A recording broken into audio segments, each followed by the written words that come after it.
বলো তুমি happy new year লিখলে কেন? এখান থেকে কান ধরে তোবা করে উঠবে, জিন্দিগিতে আর কোনোদিন এই শব্দ কাউকে বলবো না।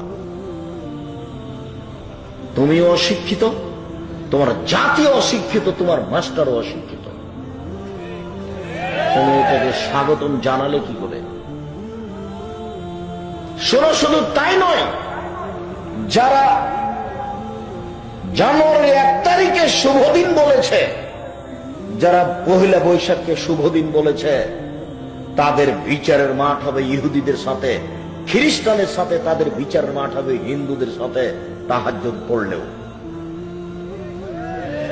রাসূল সাল্লাল্লাহু আলাইহি ওয়াসাল্লাম বলেন, মান তাশাব্বাহা বিকওমিন ফাহুয়া মিনহুম। যারা যাদের সাদৃশ্য অবলম্বন করে, যারা যাদেরকে ভালোবাসে, যারা যাদের নিয়ম নীতি কৃষ্টি কালচারকে ভালোবাসে, বিচারের মাঠে তারা তাদের সাথে থাকবে। বলো তুমি বিচারের মাঠে কার সাথে থাকবে? আমি যদি বুঝাতে না পারি আমি আবার বলি, আল্লাহ নবী বলছেন, মান তাশাব্বাহা বিকওমিন ফাহুয়া মিনহুম।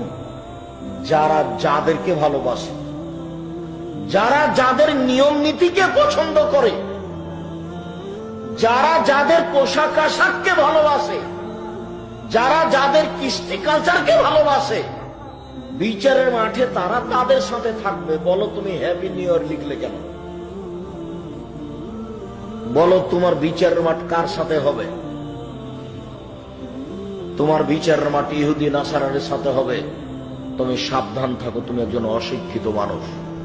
শুনুন, কোন দিনকে মূল্যায়ন করা শিরক, এই কথা একটু পরে বলছি।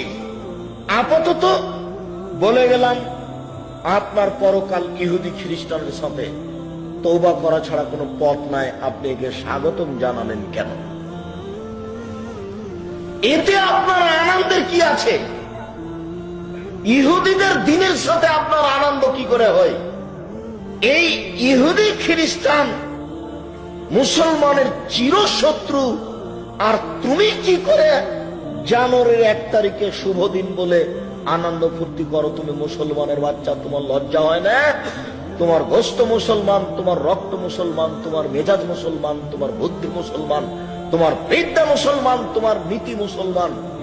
তোমাকে আমি বারবার বলেছি যে কোনো দিন ইহুদি খ্রিস্টানের কোন কর্মকে পছন্দ করো না, তার সব কিছুকে ঘৃণা করতে হবে।